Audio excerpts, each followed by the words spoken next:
Good morning. We're live. Let's get everybody just a few moments to catch up and get on with us this morning. We're going to go someplace very special this morning. So we'll just hang out here for a minute and let everybody have a chance to jump on board.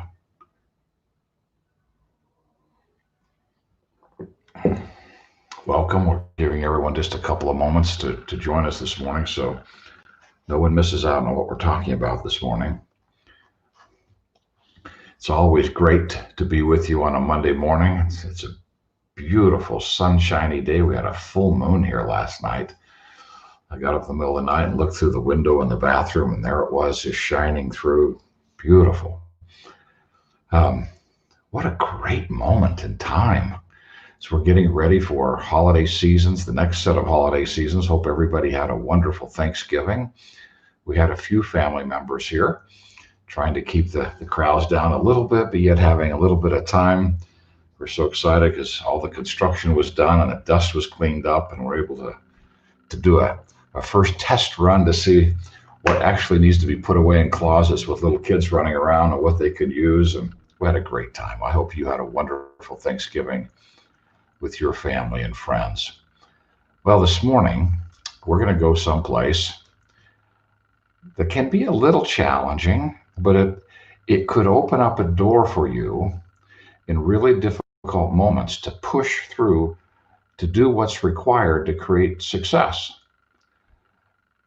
When Paul and I are teaching these principles, Paul Blanchard, my son, incredible human being, handpicked by Jack Welch to be the director of admissions for the Jack Welch Management Institute Executive MBA program in Herndon, Virginia.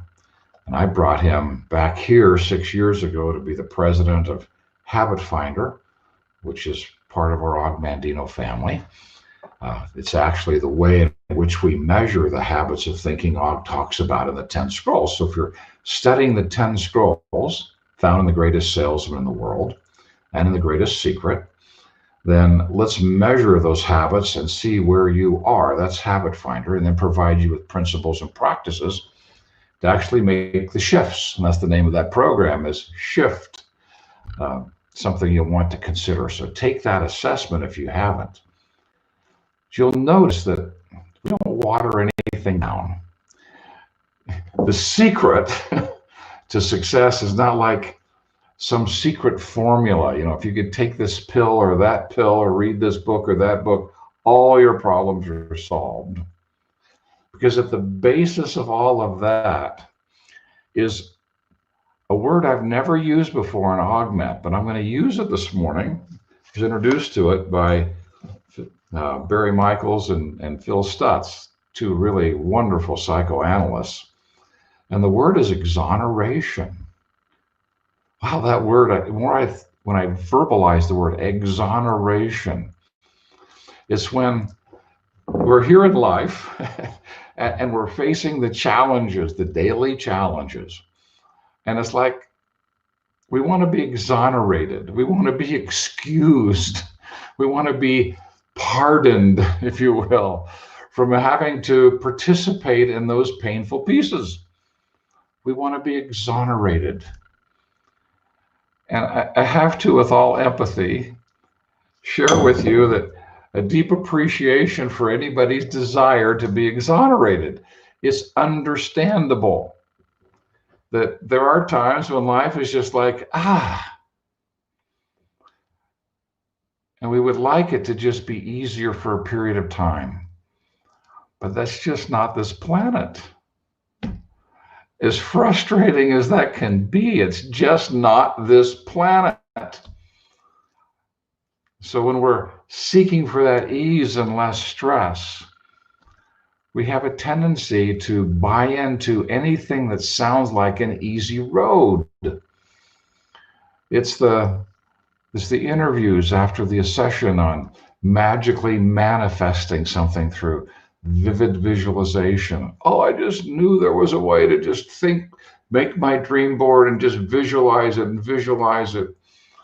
We've talked a lot about this, and I'm not going to spend my time diving too deeply into this. I just love the word exonerated. Can you feel it? Wouldn't that be interesting? However, if it were possible, we would stop doing the very things that help us grow and magnify our very purpose for being on this planet.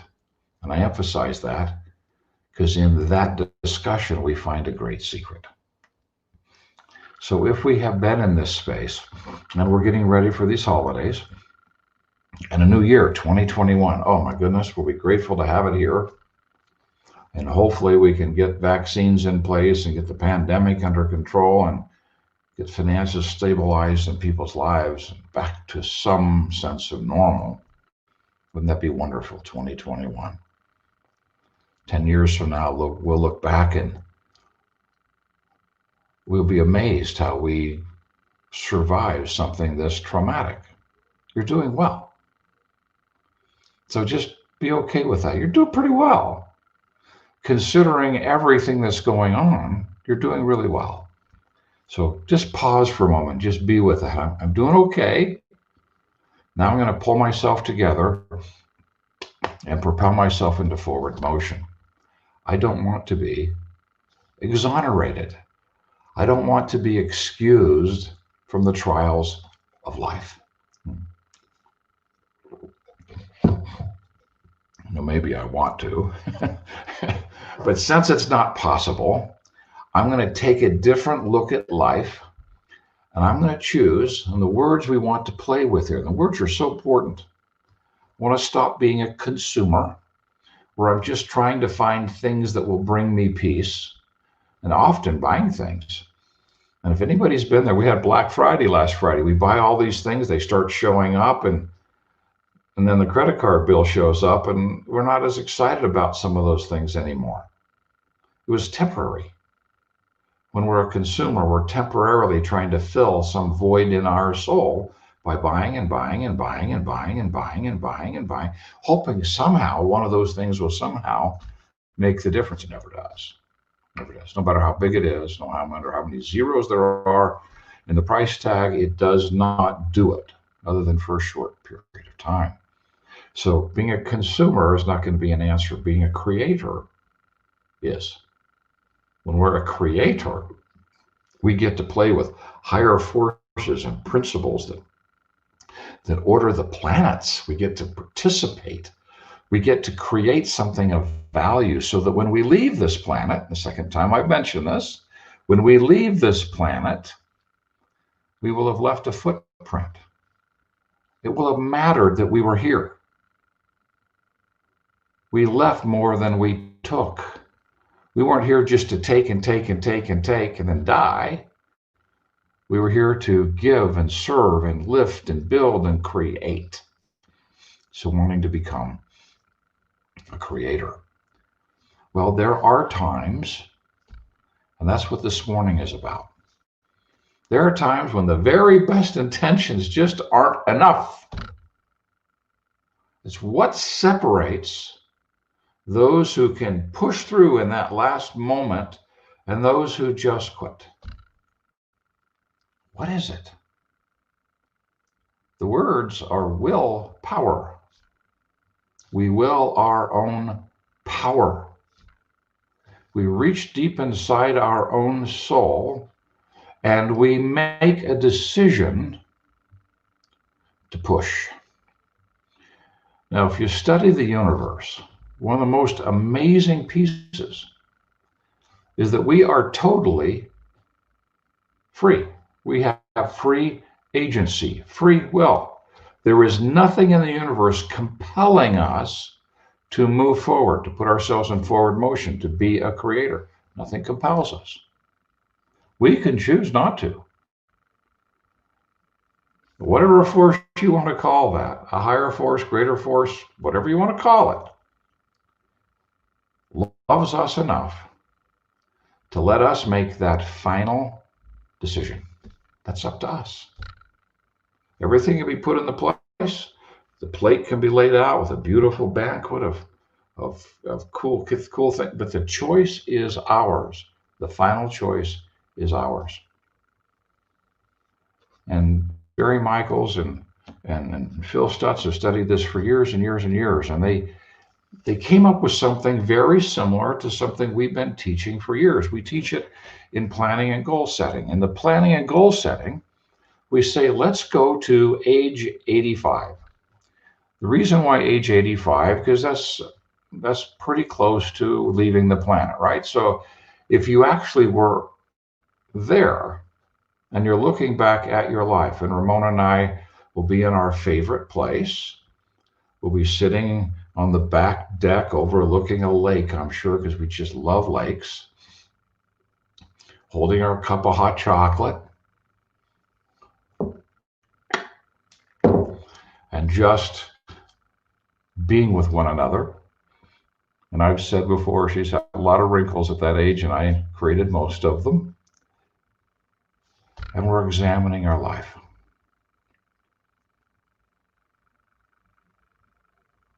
We're examining our life.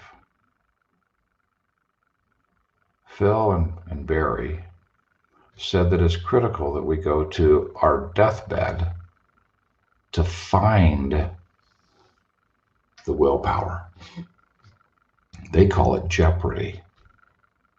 Because if you're on your deathbed and you know this is your last day, there is a tremendous sense of urgency.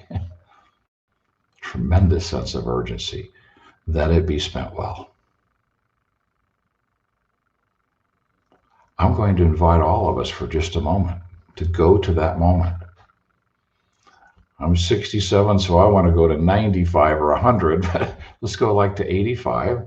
My father passed away at 83, my mother at 84. So if we just look at those moments and go, okay, I'm there.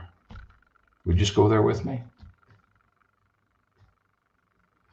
And we've said, our grandkids are coming to see us, our great-grandkids are coming to see us. Why do they want to come other than the reading of the will, right? Why do they love us? And what did we create from today? Today being the 30th of November. Tomorrow is December. Wow. The 30th of November until age 85.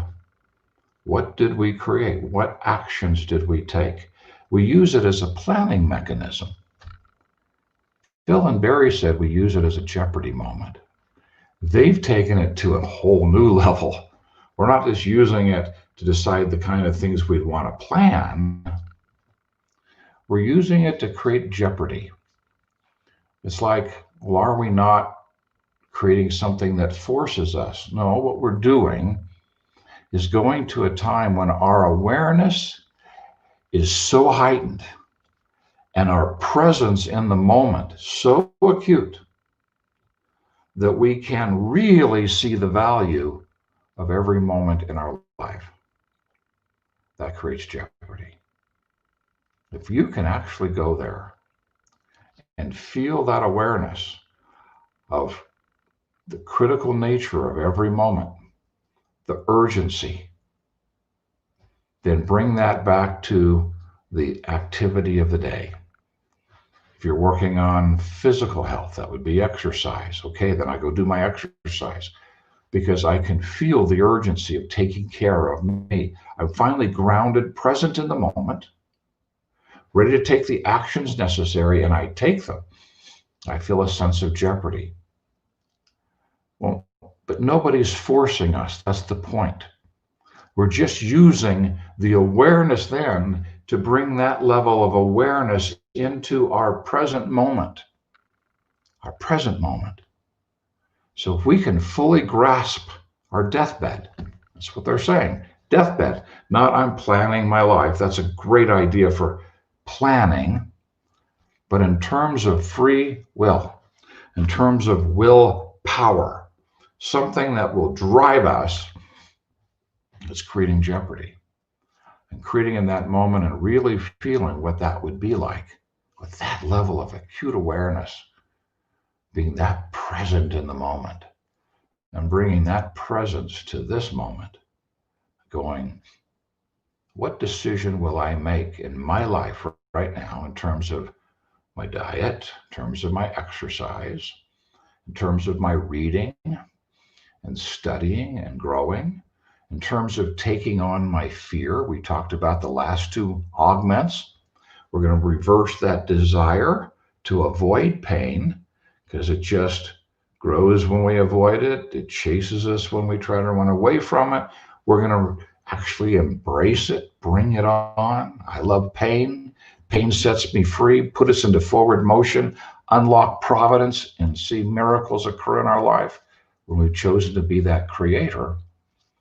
The thing that can make this happen when we don't feel like it. Because there will be times, at least for me, that I don't feel like it. Then go practice Jeopardy in that moment. Put yourself on your deathbed. Within a few hours, you won't be on this planet. Feel that urgency, that awareness, that hesitation, that regret for things that weren't done, and bring that to now and help that drive you into bring it on. I love pain, not masochistic pain. We talked about that the last 2 weeks because masochists create pain to justify staying in their comfort zone. That's why the pain's been manufactured, so they can justify staying there. That's not what we're doing. We're converting this pain. We're feeling it. We're taking the stories out of it and just feeling the pain of it, breaking through it, and letting it set us free by putting us into forward motion. It's a great concept. But what happens when we just don't feel like it? We need willpower, the one thing that separates those who do it anyway and those who allow their mind to control their body. Ogmandino talks about this in scroll number 6. Weak is he who allows his thoughts to control his actions. Strong is he who forces his actions to control his thoughts. How do we do that? Well, Barry and Phil gave us a tool. It's called Jeopardy. I'm going to encourage you all to practice this several times. You might have to do it several times a day. Just really put yourself on your deathbed. Feel the urgency. Feel that sense of every single second matters. You can't buy another hour. Og talks about this in scroll 5. Let me read this to you because it's an incredible statement and so true. What dying man can purchase another breath, though he willingly give all his gold? What price dare I place on the hours ahead? Og's been teaching this to us for years, just not in the form of Jeopardy. I will make them priceless. How do we make them priceless? If we don't feel like it, then go to your deathbed, create that urgency, bring that back and have it push you through and move into forward motion and make this day count. Og wrote this at the very beginning of the scroll. Oh, I just love this. When he says,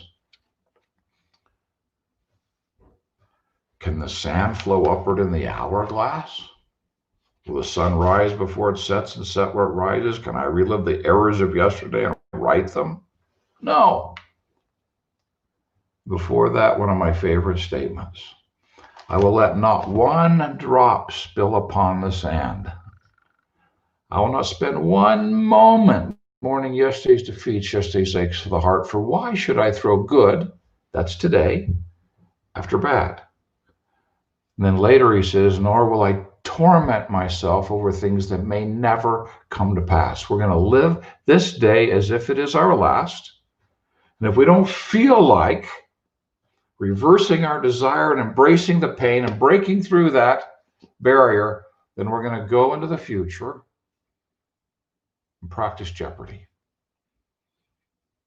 Get a real touch, because we're all going to die. And the older you get, the more profound that becomes. I remember a moment in July.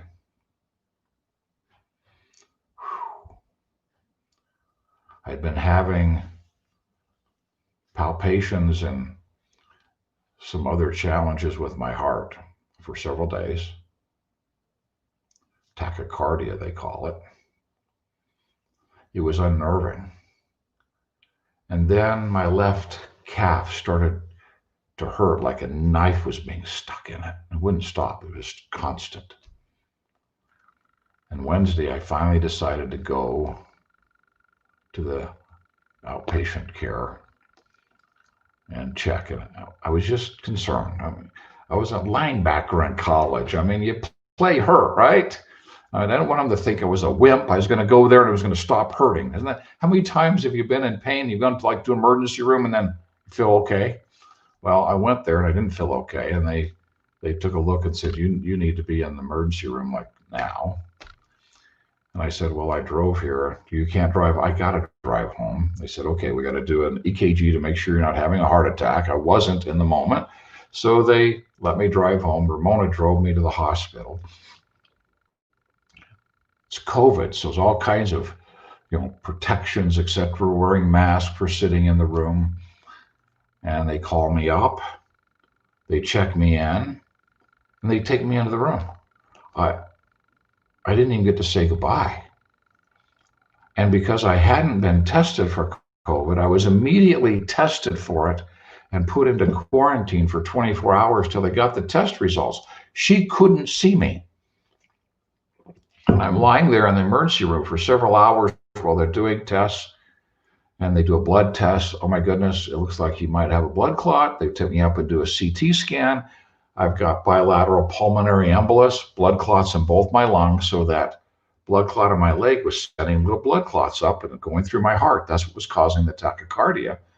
And then they were lodging. They go down into your lungs, and they were lodging in the smallest vessels and starting to fill up.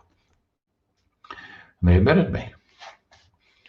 And it was early the next morning, about 3 o'clock. And the nurse came in and said, we got to put you on oxygen. And they put me on oxygen. I thought, well, that's okay. And they came in like 30 minutes later and said, we need to increase your oxygen. 30 minutes later, they couldn't keep my oxygen levels up. And I had my moment. I asked the question, am I going to die here? Is my lung capacity going to keep going down? I know I've got bilateral pulmonary embolus. I've got 2 dear friends who died from that in their sleep. The doctor didn't say that to me for 2 weeks. He said 2 weeks later, people die from this. I knew that. And I had this moment of reflecting on Ramona, our family, and life, and what was really important. It was a life-changing moment. It was the first time in my life where I really, very literally, practiced jeopardy, because I thought I could be. It's possible. I may be on my deathbed and I may die without even being able to say goodbye. And so many in this COVID process have died without being able to say goodbye. Either their loved ones saying goodbye or them being able to say goodbye. What a sad end. But what an interesting moment. I got to feel jeopardy. So when I was studying Barry and Phil's work, this just spoke to my soul because I had felt that moment. I want to encourage us all to feel it this morning. Really feel that jeopardy moment and see if that jeopardy can't drive us a little willpower to push through those moments when we don't feel like it, so that we can get on the other side of that obstacle and grow, get prepared for the next one, get through that one, grow, get through the next one and grow, because we don't want to be consumers. We don't want to ask to be exonerated from pain. We want to be creators. Creators. Thanks, everybody, for being with us this morning. May this serve each one of you. Practice this as often as you need to this week and see if it can't create some real power to drive those dark moments. Thanks, everyone. Much love.